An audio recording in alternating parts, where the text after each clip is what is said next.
All right. Hello, everybody. Mr. Pryor Edu, Mr. Pryor's education. However you want to look at it. I am here to start with college chemistry. This is November the 21st of 2024. Hopefully these videos will be up to help all of you. And just to get started, hello, welcome to mrpryor.edu. We have some things to talk about today in scientific measurements, how we make these measurements and what has been done to standardize everything so we can all work together, whether we be in China or the United States or in Belgium, Europe. So topics include the international base units that are used, the mass, temperature, derived units such as volume and density, which have more than one unit and they're derived from single units to give a value that has two designations within the units. So you'll see what I'm talking about here in a second. Um, just as simple as we can get. Length as a review, length is meter, m, mass is kilogram, kg, time is second, and s. Electrical current, ampere, is big A, capital A. Temperature, Kelvin, K. We'll talk about Kelvin. Amount of substance, the mole, MOL, and luminous intensity, the candela, CD.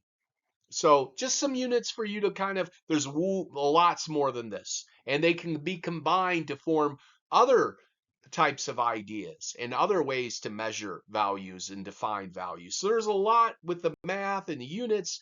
This is the beginning. So now we go to SI base units, but we also have prefixes that go in front of these units to give us more of an understanding of what the number means, such as tera, which is huge. It's 1 times 10 to the 12 grams.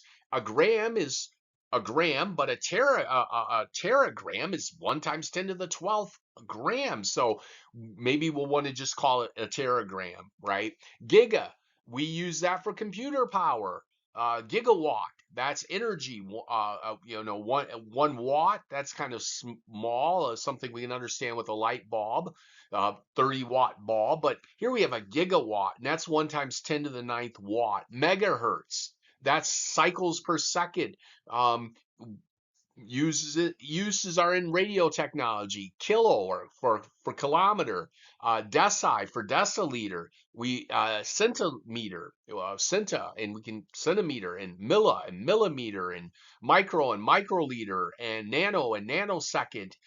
The use in time, and in pico, which is super small, super tiny at the atomic level, 1 times 10 to the negative 12th gram. So these are just a sample of some of the units, and they can be interchanged. The prefix can go in front of different SI units to define the value.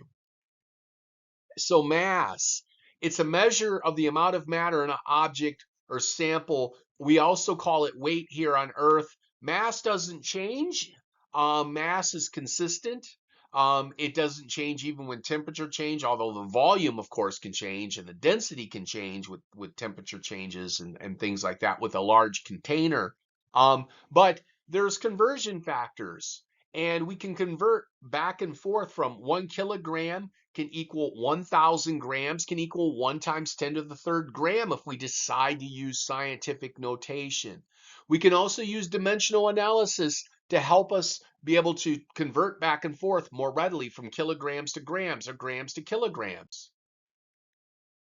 So scientific measurement continues when we get into temperature. We get into the Celsius scale, and we know that 0 degrees Celsius is when water freezes. If we were dealing with Fahrenheit, it's 32 degrees Fahrenheit, right?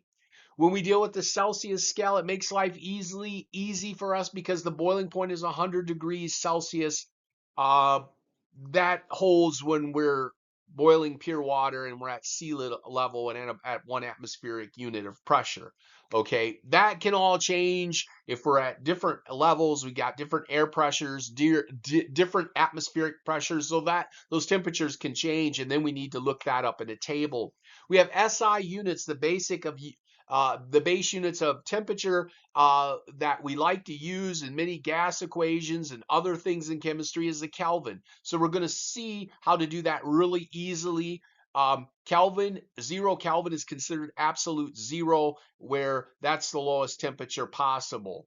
Okay, so now temperature, Celsius and Kelvin scales are equal in magnitude. So 1 degree Celsius is equivalent to 1 degree Kelvin as far as moving the numbers back and forth. However, let's be careful. We have to deal with the scale here, and we have to do something to make Celsius into Kelvin, or take Kelvin and convert it back to Celsius. And it's really simple.